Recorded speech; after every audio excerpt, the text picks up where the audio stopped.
All right. Oh, man. God, I love that sound. All right, there we go. Good. Hey, everybody, it's Kai. Thanks for watching Make Me Smart on YouTube. Do me a favor, click on that subscribe button down below. We are oh so close to 100,000 subscribers. Hook us up, would you? Bye. All right. I believe there we go. That was the signal. I'm ready and good is when the music starts. Here we go. Hey, everybody, I am Kai Ryssdal. Welcome back, I hope. I hope we've got repeat listeners to the Friday edition, personally my favorite edition of this podcast, Make Me Smart, the Daily Show. We make you, help make you, I'm going to do this again. I've really only had 2 sips of my beer. We help make today make sense. That's what we do. It is me and not Molly Wood today. She's off. It's her birthday tomorrow. Reema Khrais is here. Hey. She is the host of a marketplace podcast called This Is Uncomfortable. It's about life and how money fundamentally will screw it up. I highly recommend it. They tell great stories there. Thanks. It's one of those narrative, long-formy things. Yeah, no, it's cool. fun. Anyway, hi. Yeah. Welcome to the podcast. Hi. Thank you for coming on. Thanks for having me. This is going to be fun. Yeah, you bet. Everybody needs a turn in the barrel. That is the Make Me Smart Daily Show. That's what I'm saying. We should rotate everybody on Marketplace through this thing and then Happily. And then figure it out. Okay.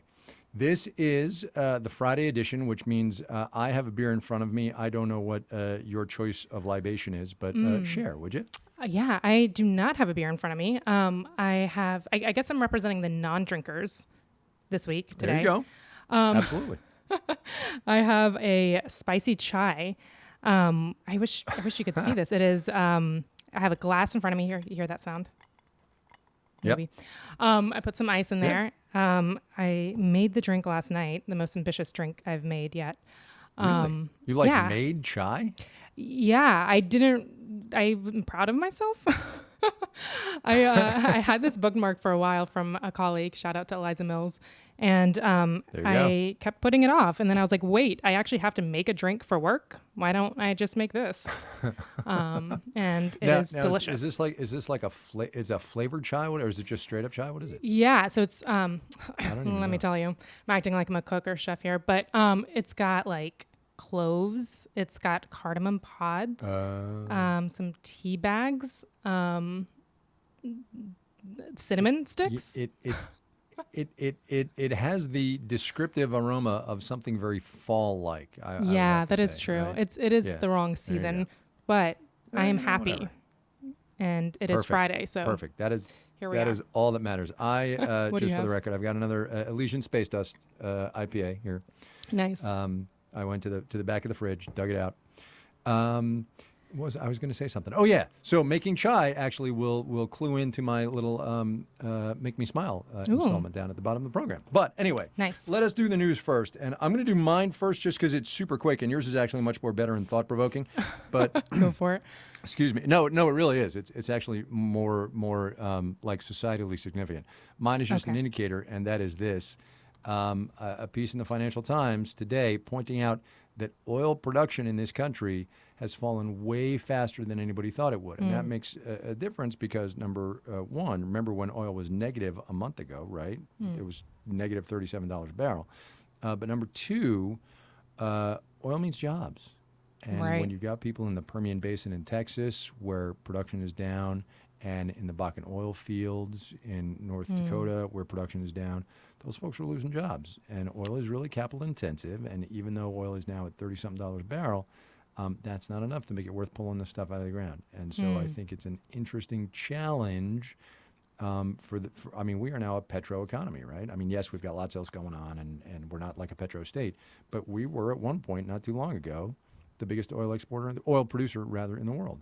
Right. And now we're not producing as much. And I think that's just something to keep an eye on, which is the point of our news items. And also, more to the point of yours, it's whatever we might be missing. And so let's get to yours. Because, That was a quick news item.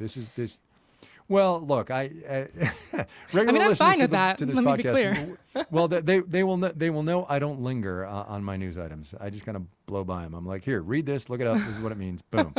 Molly likes to talk more. She is the more talkative, and you are the more talkative of the two of us. So, all right. So, what's yours? All right, mine's all about education. So I've been thinking a lot about higher ed, as a lot of people have. Yeah. This is where I insert my shameless plug on This Is Uncomfortable, the podcast. Oh, no, for sure.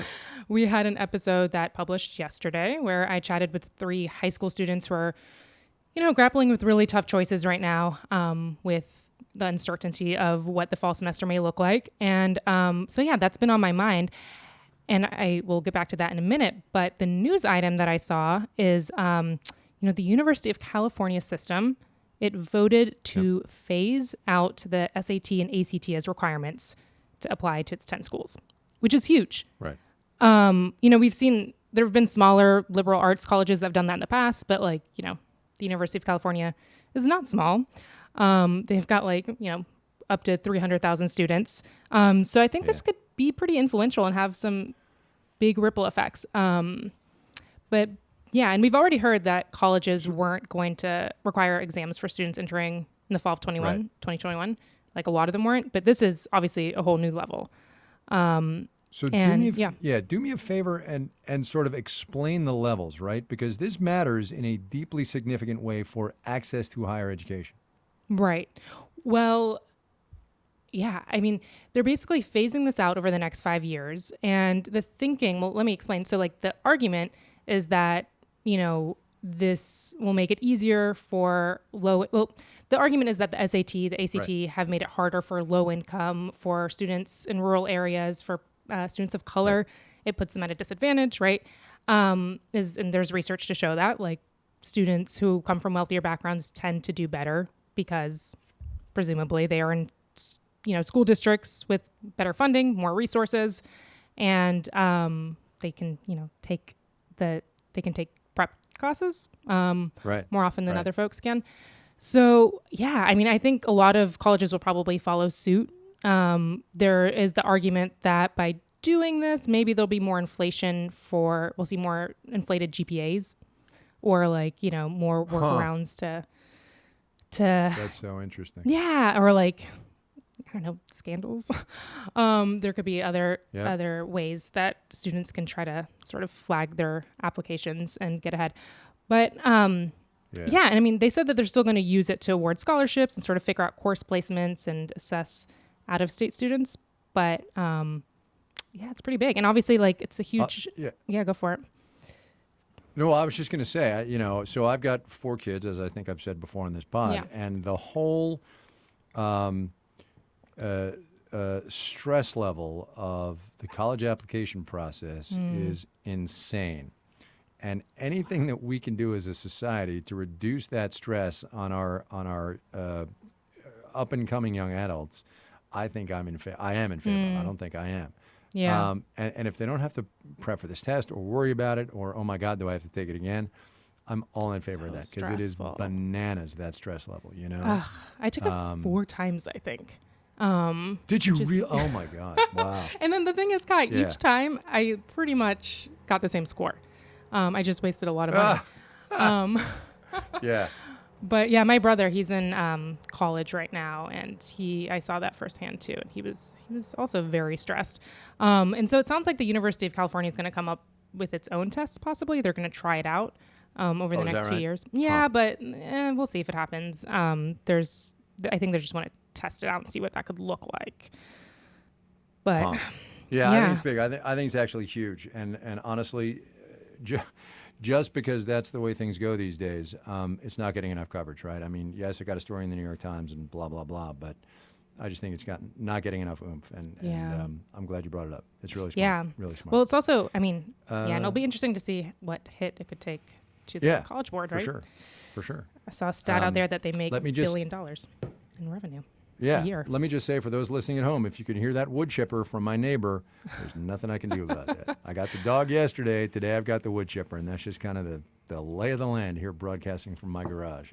Anyway, okay. So that said, what do you have that's going to lift our spirits? That's what I want to know. Oh, man. So I saw a couple things, and I saw one news article from my home state, the best state, North Carolina, arguably. Tar Heels, or whatever. Yes. Yeah, no, that's right. There you go. So there was this news report It's a feel-good story of a guy at a car wash who found a stimulus check, $1,200 in a trash can. Wow. And and they gave it back to the person. Well, that's good. Yeah, and it made me happy. I was like, oh, that's a nice thing. And I think as someone who also loses a lot of her stuff, who relies on the kindness of strangers, I appreciated this story. A similar thing happened not too long ago to me. So side of the road. Sorry, I'm just Googling $1 million side of the road because a couple of days ago, there was a story out of Virginia. Family goes for a drive, finds $1 million sitting by the side of the road. What? Yeah. Yeah. It's they saw there was a bag in the road. They ran over that bag, saw another one 15 feet away, loaded them both into the truck, got home, counted up $1 million in cash, yada yada, blah blah blah. Yeah, and then they gave it back. They went to the sheriff and they gave it back. So there you go. Wow. Good deed done. Good deed done. Seriously. So there you go. Because like that check that in North Carolina, they can't do anything with it. Right. But like that money. Right. It's nice. $1,200, it's a lot of money. Yeah, well, the guy was like, so this helps. Mine, go for it. Right. No, exactly.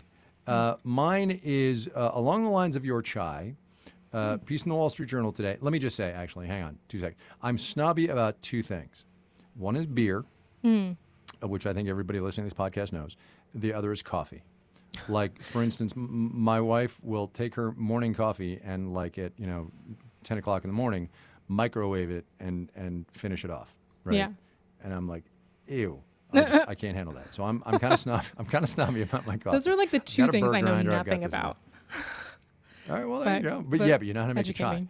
Yeah. Anyway, piece in the Wall Street Journal today. News you can use. There's a chemistry professor at the University of Oregon who does coffee assistance on the side. And there's a whole thing in here, which I think I'm actually going to try because I've got a burr grinder and I've got beans. Nice. And we have, because we've started on the sourdough thing. So we have like a kitchen scale that measures in grams. So I'm going to start weighing out my coffee. And I'm actually, I'm going to get it to temperature and I'm going to do it. And I'm going to see if it makes a difference. And I will report back. I am not the only coffee snob at Marketplace. No. I'll tell you. So Stephen Sculler, who does not get a lot of airtime around here, but who is the guy responsible for me being able to broadcast from my garage, Sculler, so not only is he a coffee snob in that he measures it out, like in grams, and he tests the temperature of the water and all this jazz. Oh, wow. He roasts his own coffee beans. That's a whole new level. I know. That's what I thought when I found out. I was like, man, I did not have you pegged for that. But anyway, so I will not be roasting my own coffee beans, but I will be measuring my coffee and adjusting the temperature of the water just because I can. That's it. Tell us how anyway, that goes. So if you want to see nice. It's in the Wall Street Journal. It was updated this morning by Joe Craven McGinty. It's all about coffee and how you make better. And you know what? Much like your chai, I think we all need little treats these days. Yes, we do. It makes me so happy. We all need little treats. Maybe do it this weekend, 3-day weekend. On a Friday? Yeah. I think on a Friday we're done. I'm going to finish my beer. You should finish your chai. We're back on Monday. Are we back on Monday? Are we not taking Memorial Day off? You definitely should.